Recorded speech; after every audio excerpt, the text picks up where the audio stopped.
Hello, everybody, and welcome back to Real Weather Forecast. Now, after a wild week here in South Florida and even North Florida, we had tornadoes down in Stewart, which I'll show later of some cool videos of that. We had some frigid temperatures earlier yesterday morning within the 30s and even 20s up by the Panhandle, with even showing some snow by Pensacola. And now we're kind of warming up pretty quickly today as we have our southeast winds coming back in from the coast, which will warm us up into the low 70s across the state, mostly along the coast on the east side of the state.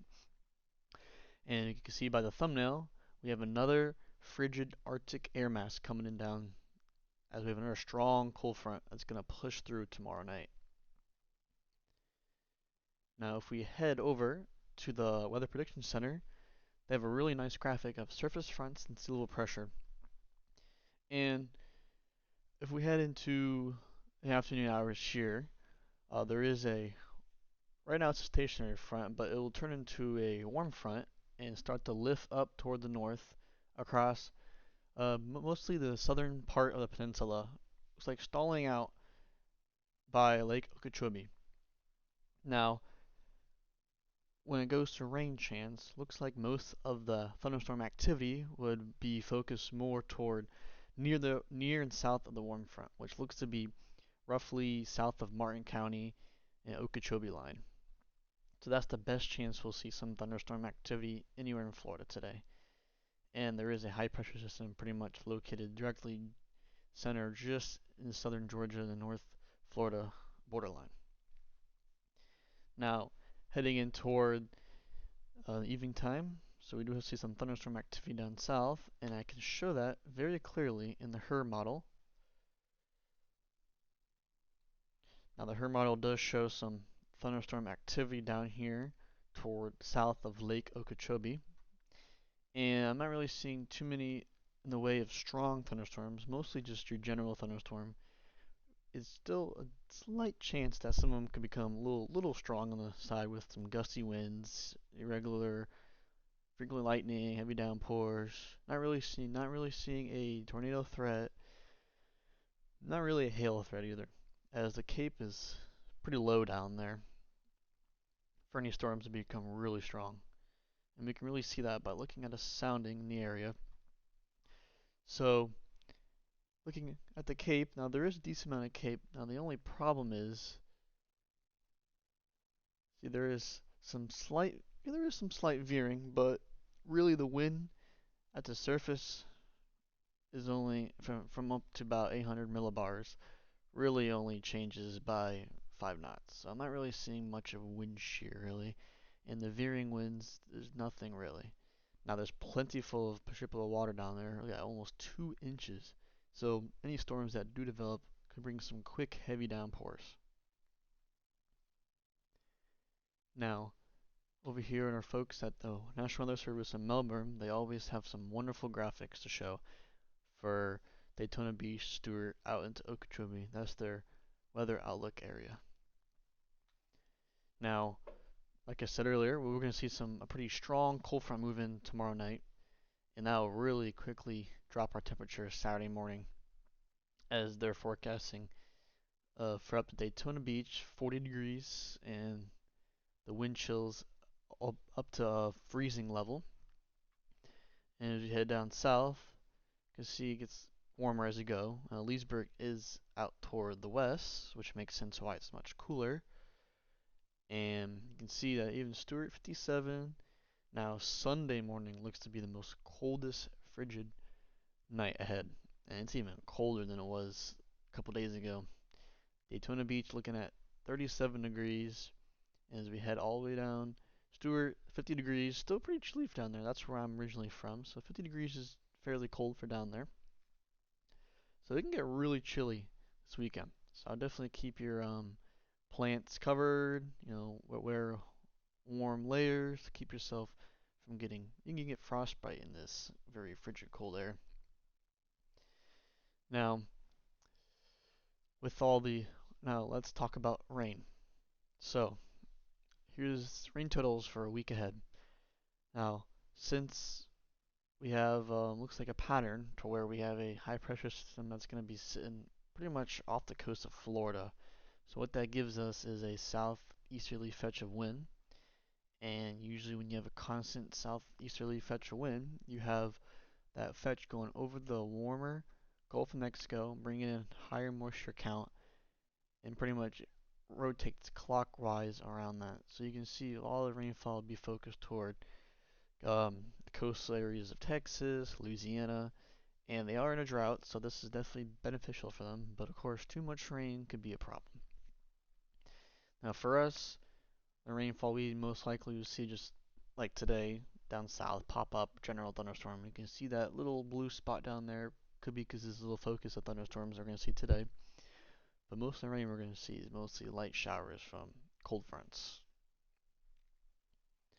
And they can look at very easily in the global model. So here's a Euro model.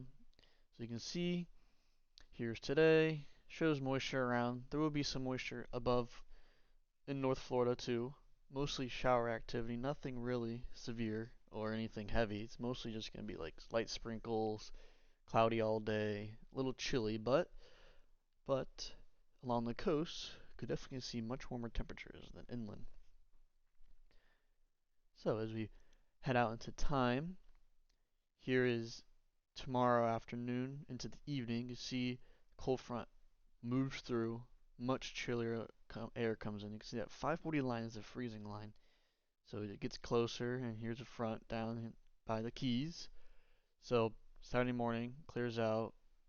Get the very very strong north winds will usher in that much cooler air. So definitely see some very chilly temperatures this weekend.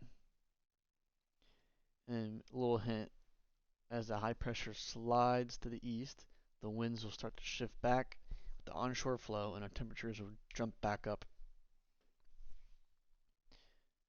So with the GFS, same on track, big old strong high pressure system up there. And if you look toward the west, you can see there's the moisture that the rain totals were showing, as a high pressure system is going to pretty much build back around, pumping in that moisture for the Gulf Coast. As we all know, could be some severe weather over there, but I see more of a flash flood risk than anything. This shows a pretty potent squall line of rain out there. Very interesting. And then, heading out too far, we all know week out models are just not good. So, but one thing I see that out ahead is warmer temperatures. Now, if any of you don't like this cold, frigid air we've been having, well, luckily for you, it looks like our pattern is about to change and flip, as we'll see more above temperatures for the southeast, as all that Arctic air we've been seeing will start to get locked up here into Canada, up into the Arctic. Now, as that frigid air gets locked up there, we start seeing more high pressure systems. The flow in the jet stream starts to lift up a little more north. So maybe we'll see less chillier, stronger cold fronts, but we'll still probably see a couple cold fronts now and then, but they won't be as strong with bringing in that really cold, freezing air. Now, if any of you guys were down in Stuart, Florida, or what, like by Palm City, Martin County area, we all know we had a tornado, actually two tornadoes down there. And here is on my weather page on Facebook, if you guys would like to follow it. I do updates every single day. It depends on what's going on. More posts day than the other. So here it is, Brand's weather channel. So be sure to follow and like, and I'll keep you updated. So here, I posted this 2 days ago. So here on the storm reports, there's actually two reports of tornadoes. Right more by North River Shores, Palm City area. It looks like it started out by here is I-95 southbound. You can see that's a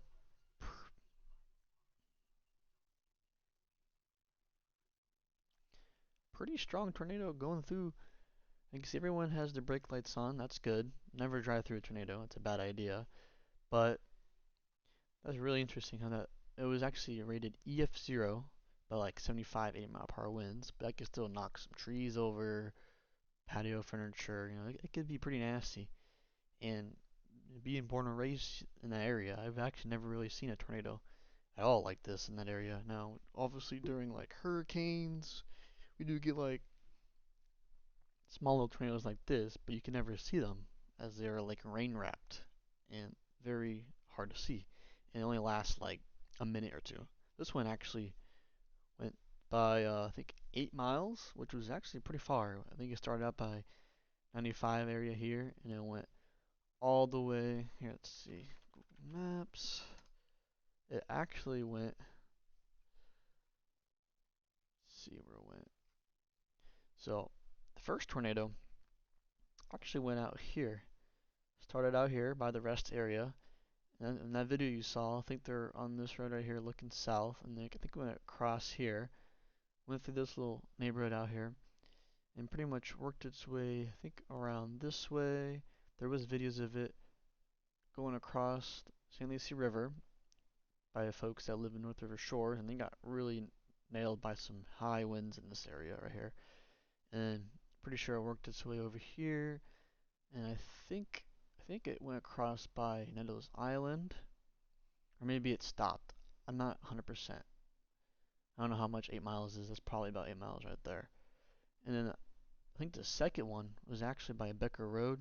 But I have not seen any videos of that one, which is interesting. But I think it only went like around this area right here, where all the people live. So no houses were destroyed, no fatalities, just minor damage, EF0. Just wicked winds, wicked weather. That's what you get for El Nino during the winter. You get very wicked weather, especially in Florida. Alright, guys. Well, thank you for tuning in. And just remember, we got a very cold weekend ahead, especially for North Florida. But it could be pretty chilly down south, especially in the 50s down there in Stewart, which is pretty cold, at least for my standards. But, thank you for watching. Remember to like and subscribe. And guys, I'll keep you updated. Thank you.